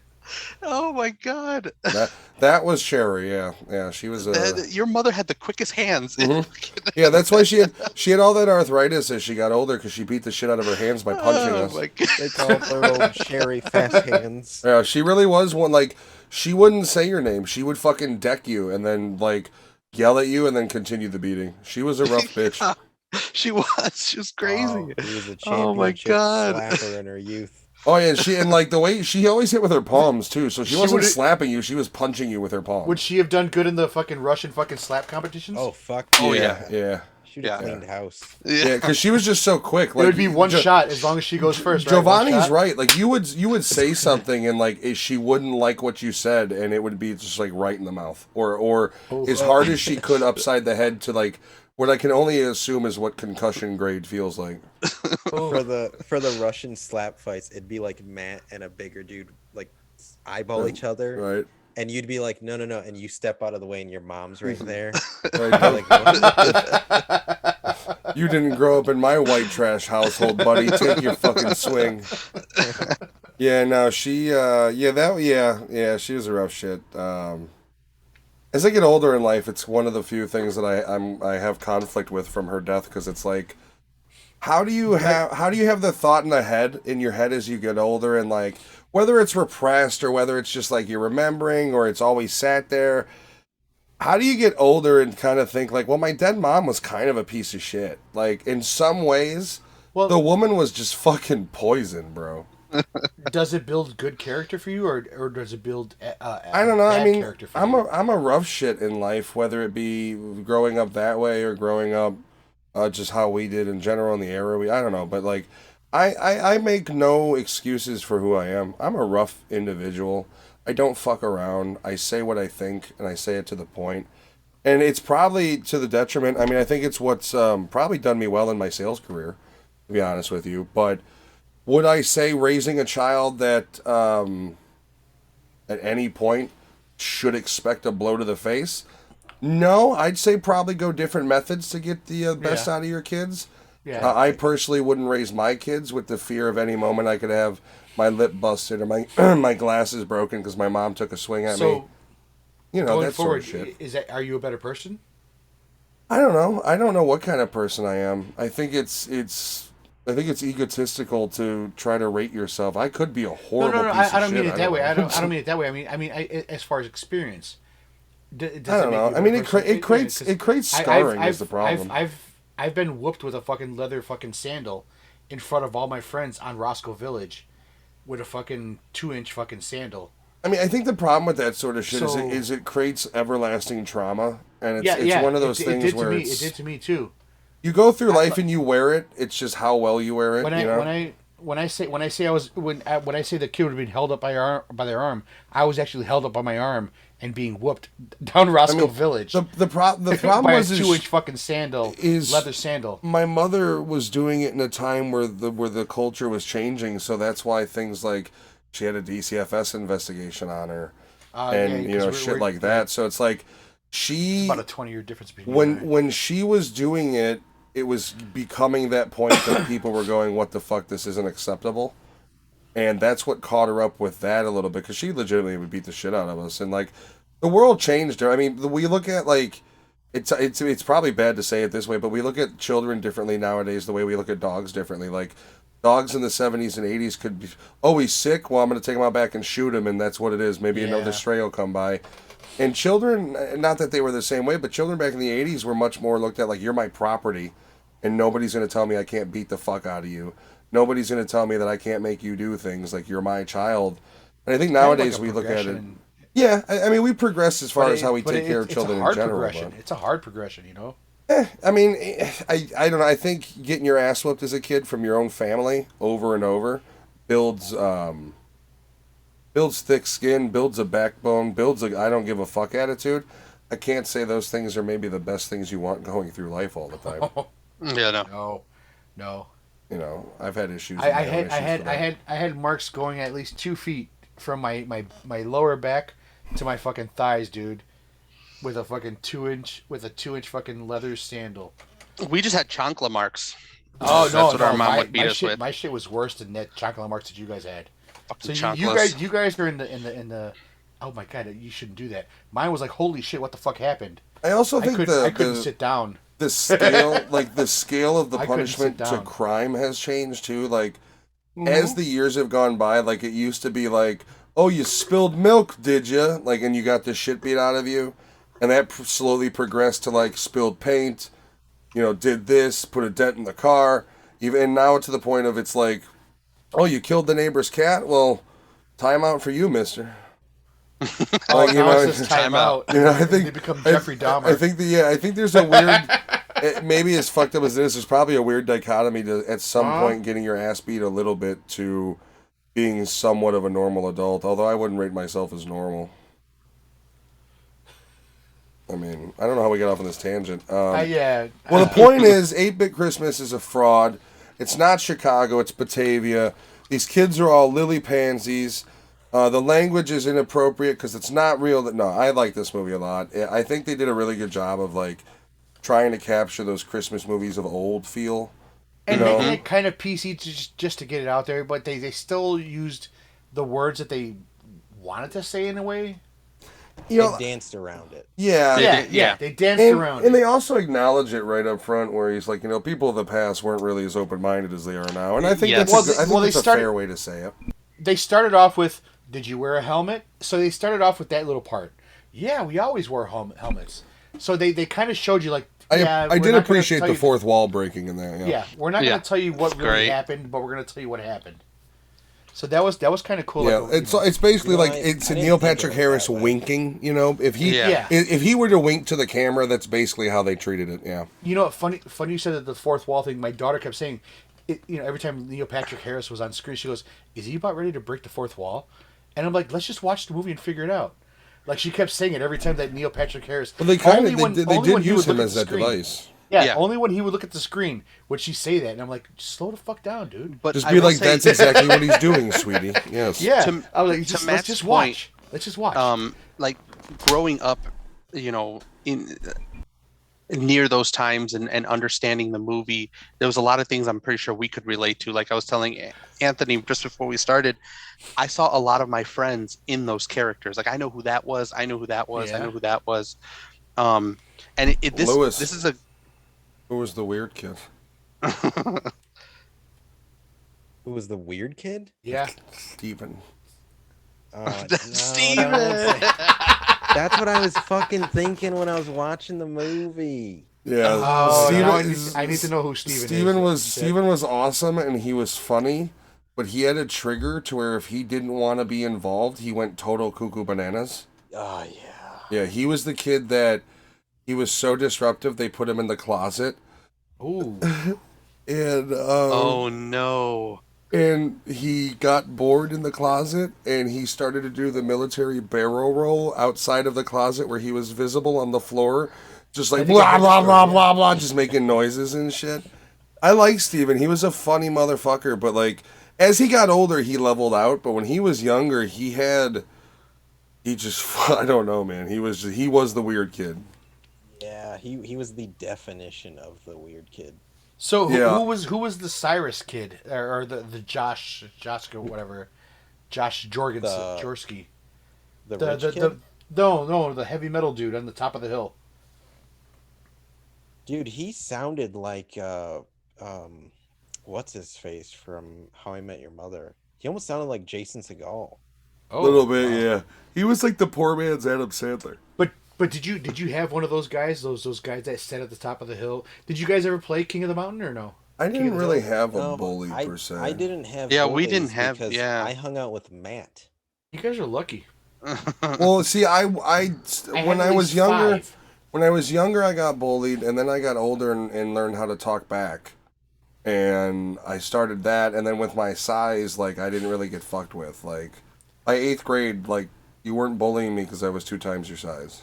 No, well, not only that, but like growing up, bullies like that, they were by themselves and they were mostly all talk. Like, if you can talk back to them, they would get into their cliques of like the other morons. Oh yeah, the other bullies. Which, anywhere from 3 to 6 morons. By 4th grade, I was bullied because I was the only Puerto Rican white boy, and there was 3 guys that always. Right. That would always try to bully me, and they would call me names, the S word. I'm not gonna say it, but yeah, the Spanish guy. You're the Spanish guy. Yeah, they would actually, it would always happen in gym class, and until one day when I checked one guy, and then the other 2 guys were like, "Whoa, we're not gonna fuck with him no more." But he was also the smallest guy out of the 3. So when I knocked his ass on the fucking floor, the other 2 guys were like, "Oh shit, we're not gonna fuck with him no more." I still find the poor jogger story funny. That poor man. Yeah, I didn't really have bullies. I was a chameleon kid all throughout school. Like I kind of just blended in with whatever crowd. I didn't stick out too much. For me, it was up until 4th grade when I was getting bullied for being Spanish. Then I started doing heroin. Right in front of everybody, between my toes. You guys want to give this movie some hot dogs? Christmas dogs? Yeah, I'll go first. I did not expect to really give 2 shits about this movie, but it's honestly going to be something I watch every year. Yes. I'm going to watch it tomorrow with my wife. Yep. Like Giovanni said, I see a lot of my childhood moments in this movie, and we were joking about it should add swears. But I only say that because it makes me think of my childhood growing up in the late 80s, early 90s, where that adult would say something really obscene. Adults didn't treat children nicely back then. No. And as a kid, we still found it funny. It was just part of our upbringing. Yeah. Do you remember how Grandpa used to yell at Ruben? Do you remember that? Ruben! God damn it, Ruben! Ruben Alejandro! No, that's how he would say it. Ruben Alejandro! Giovanni William! And then he get pissed because we'd laugh, but it was Louis Anthony! funny. I still to this day laugh at your grandfather's fake. And then for me, I only had one name, so he would go Alejandro because I never had a middle name. So, but he would always call you guys by your first and middle name, all of you. And then for me, he'd be like Alejandro because he never gave me a middle name. That's how you know, but that's how Hispanic kids got in trouble. Like, When you I'm hear pretty your sure, full Matt, name- you remember my mom yelling at me, Giovanni Williams! Oh yeah, Like, fucking fuck. she would go from like 0 to takeoff.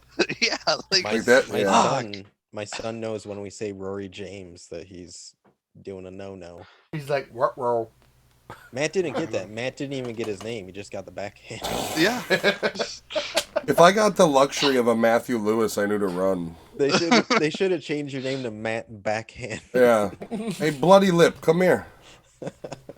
Yeah, no, she was weird with that. Yeah, it wasn't a name. Like that's the old trope of like you hear your middle name and it's like, you guys got names? You know, like that meme with the dude from We're the Millers. Like, you guys got paid? It's like, you guys got names? But that's why the us going off on a tangent about swearing in the 80s in Chicago, I factor into me liking this movie because that was all normal stuff to us growing up. Yeah. And Yeah, it's nothing against this movie, but if I were to make a rated R cut, I would add that shit in there because it would ring truer to my childhood. yeah. And these are stories that when I tell my son when he's older, he's going to be like, Grandma did what? Yeah, Like, holy what? shit. And you guys took that? It's like, well, we didn't have a choice. Yeah, I like this movie so much. I'm going to watch it tomorrow again with my wife. Cool. And also, I do want to add in, I won't spoil it because I really want you to watch the movie, but the end of the movie really like punches you in Oh. the fucking gut. Oh, especially if you're missing a family member around this time of year. Yeah. It's rough. Yeah, it didn't go where I was gonna expect it to go, and I loved it, but at the end I was just like, "Fuck, man." Yeah, when you don't see them Thank and you. you're like, no, they're not going to do this. And then it's like, okay. It's a twist. It is Yeah. a twist, yeah. But sucks. it just made me appreciate the movie even more and think about my childhood really. So yeah, for me, I mean, this might sound crazy, but it's a 5. Yeah. I do have a quick question. Was he with the mother? Like, why did they go separate? Are they divorced or together? It's his childhood sweetheart. Are they still Yeah. together? Neil Patrick Harris. Yeah. Yeah, because the mom and son were in New Zealand, right? So, yeah, or like, are they, like, at the end of the movie, they seem like they're all together and But happy. then they all got together, It- and they said, From the beginning to end, it made it sort Like of they were seem like they were divorced. separated. "Yeah, Yeah.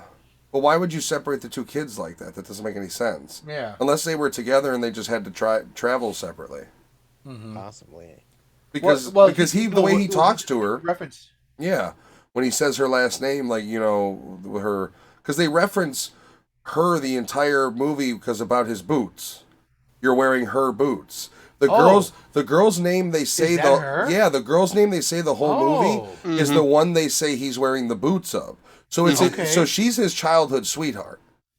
But at the end of the movie, they make a reference of it. She goes, "Why can't I be with them?" He goes, "Because the airfare is too expensive to go to New Zealand," and that's where the son and the mom was. Yeah, but at the end of the movie, like, they let it known that, like, she's his childhood sweetheart, but they don't ever really explain, like, why they were separated.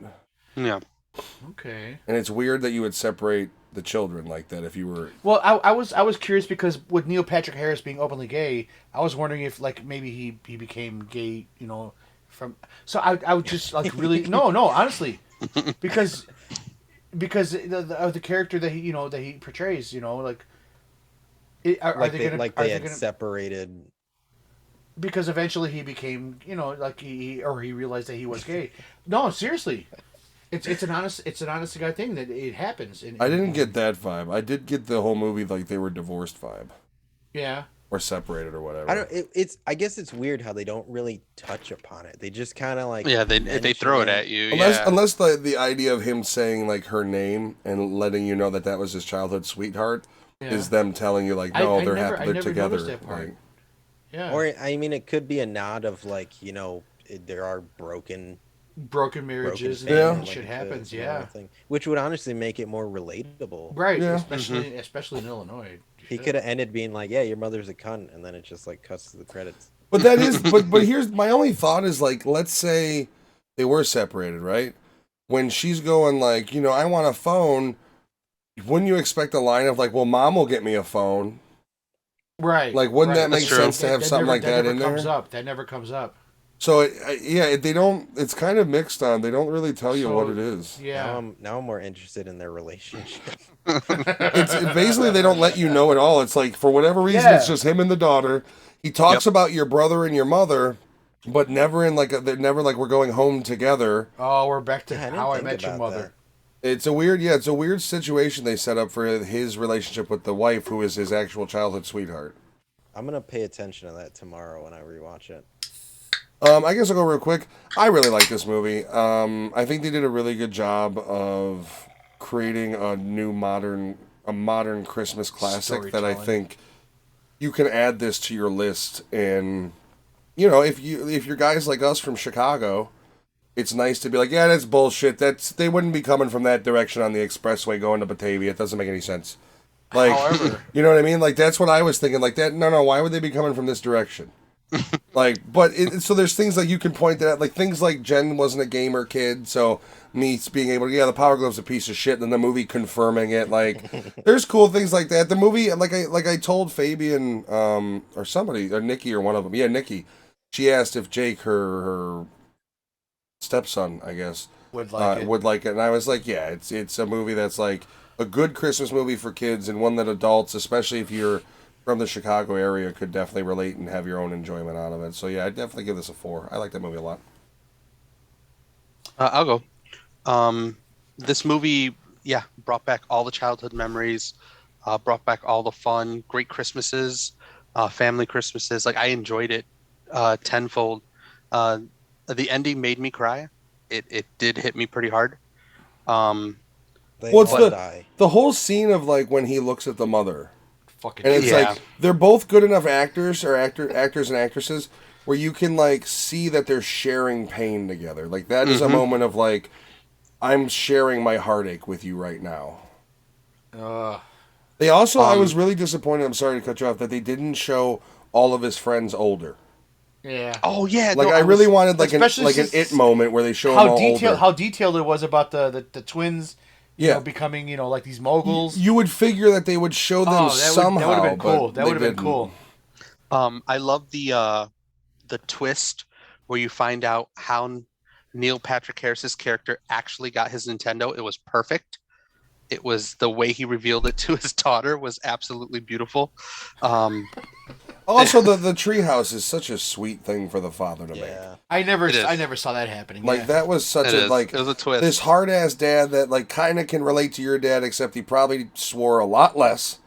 It's kind of nice that like the whole time he's building, and you're like, this dude doesn't fucking stop. He's just useless. And then he built this beautiful treehouse, and like I like how that's the cornerstone of the movie, where it's like, well, I didn't get what I wanted, but I got this, and this was much better. And it was just experience and friendship and time in the treehouse and time he spent with his dad in the treehouse that he wishes he still had.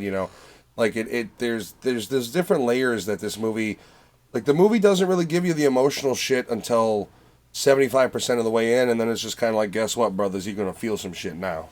Yeah, it lays it on perfectly too. It's really well layered in the movie. Yeah, starting with really where they show the treehouse on. It's like goes into full like, you thought you weren't gonna swell up, huh? Guess what, motherfucker. I do love. I think my favorite scene in the movie is where he's standing in front of the Nintendo console at the store. Oh, forget about her. Seducing him? Yes, seducing him. It's forget so about funny. your sister. She's gone. Shut up, Nintendo. But this is an easy. I know it was. It was. It literally was like seducing him. This is an easy 5 for me. Creepy. I'll watch this again and again for Christmas. It's a great movie. I'm glad we swapped it out for Krampus. Nothing against Krampus, but I wasn't expecting to like this movie this much. Yeah. Me either. I guess I'm last. I really fucking enjoyed this. I'm a fucking. I was born in '76, so the early '80s is all my shit. 88 is actually what this was confirmed as being. Yeah, but that's what I'm saying. Like early '80s is How like my old, shit. how old So were you? 88? 88. I 12. was what? I was 12 years old. So you I were, was yeah, one. you were perfect. You were Yeah, that age. I was one of the first kids in the neighborhood. Remember, I told you who got a fucking Nintendo Entertainment I was System in my dad's balls. with Kung Fu. Just bouncing around. Kung Fu was my first game, and the gyroscope and all that other shit. I never got the Power Glove. I no. did like Duck Hunt. That was one of my favorites. I guess Duck That was another one. That was Maybe that's another a one. And bad then sign. when you found the sweet spot in the TV, and you got them all, boom, boom. What was the boom, one boom. game? Was it Lethal Enforcers? That was the other game where like or it The was shooter game? yeah, where they were like on a plane and stuff with the duck hunt gun. Like there was an NES version of that before like the arcades started doing gun games where it was like you used the zapper, but you were fighting like terrorists and somebody was taking over Air Force Shit, One I or wish I some would've shit. saw that one. I can't I like remember what the it's puck called. one. No, I never got that Or the one. disc one, where you fire the disc. Yeah, I always enjoyed the clay shooting in the duck hunt instead of the ducks. It was much more challenging. Yeah, two. It would shoot out. Do you guys know how the zapper works, by chance? It was light capture, I believe. Yeah, And yeah, it was light reflection, and that's how it Yeah. decided the So amount that's of why pixels that bounced off. if you did point down to the bottom center, you would always get 100% of the shots. Yeah, because it was triggering that light. Yeah, Yeah. neat So that's how you technology for the cheated. time though. That's how you Yeah. cheated. Alex. But I love that shit about it. What you guys were saying about the whole how people fucking talked back then. Yes, you were right. People would have said things a lot different. And like I said, It'd have been a rated R. It would have been Bad Santa rather than. had you known the person that was talking to you that way, it might have been a little different. They might have talked to you differently. But if you were a stranger that you came up on their porch, yes, they would have fucking talked to you that way. You're interrupting the would- bears. I don't need a reef, you little piece of They shit. would've- So The for funny all thing you was, he goes, "Mom, some guys doesn't like your fucking." that Bears guy, he didn't even have his own home. It was his mom's home. Fucking bears are on. Mom! Go fuck off. for anybody from the modern age who watches this podcast, when you insulted people back then, It wasn't hurtful. when you shat on people and you joked around in a dark manner, you could tell you really loved that person. That's how it was back then. Oh, Added some yes. flavor to the insult. Yeah, Maybe I my was- mom really did love me. I was. she loved it. Maybe a little too much. I actually found out that I was actually the favorite Puerto Rican of somebody that was not a family member, but like a member of the block. So I was called the favorite Puerto Rican. So yeah, I guess that is right. That's not what he was called. Yeah, no, but that's what I was called at that time. Called something much meaner. Well, before he knew me, I was called that one. Yeah, but even post that, he wasn't the favorite Puerto Rican. Yeah, but it was so weird back in the 80s, dude. No, but I really fucking like this movie. And I was glad that I was able to watch it with my daughter.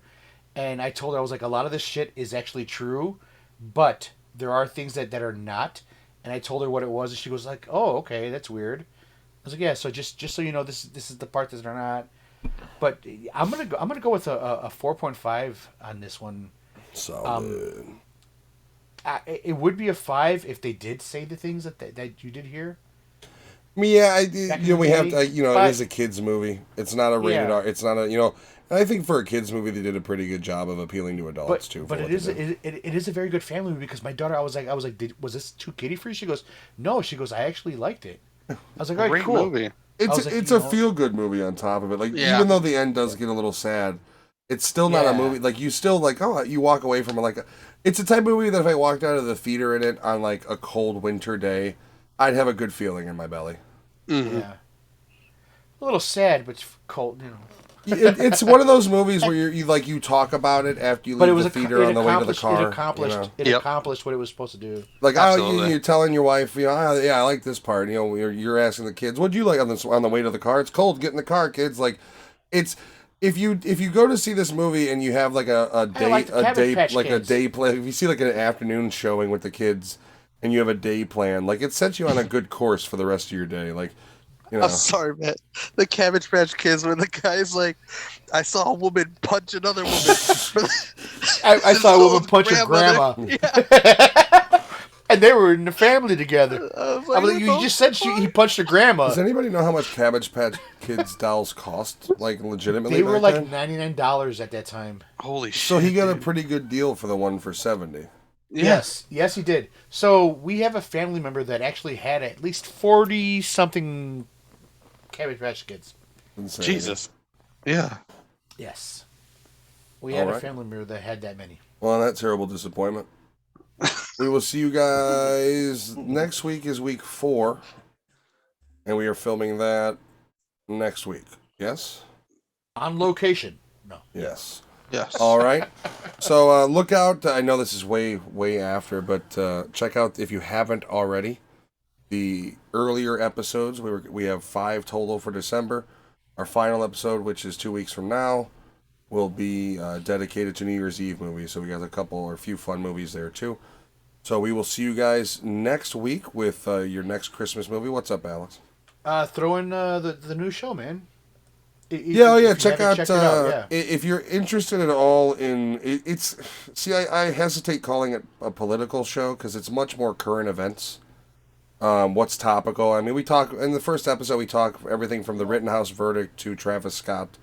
Well, how did you open it up at the beginning? You said you're talking from everything from elections to erections. Elections to erections. Yeah, so there you go. I'm gonna try to think of something crafty before every episode, but that was actually you gotta put that on a shirt. yeah, shoot with the logo. Elections to erections. But yeah, that's Elections out to there. erections. If you're on Spotify, you can listen to a song as a prelude. Otherwise, it should be everywhere else too, just as the Raw podcast. But we will see you guys next week. It'll be nice coming out of December, just doing 2 movies again. Anything we want. Like, I like Christmas movies, but we started recording these mid-November, and I'm already hitting my my kind of peak of like, all right, I've still got 3 weeks left of these because the wife's gonna want to watch others. And for some reason, she doesn't think Sweeney Todd's a goddamn Christmas movie, but I think it is. All right. First Spider-Man is technically a Thanksgiving movie. Yes, I saw that too. Sure. Yeah, I saw that too, and I was like, "Fuck, it's already over." Damn it! Would have been a good shoehorn. All right, guys, have a great night. We'll see you next week. Bye bye. Make us Bye.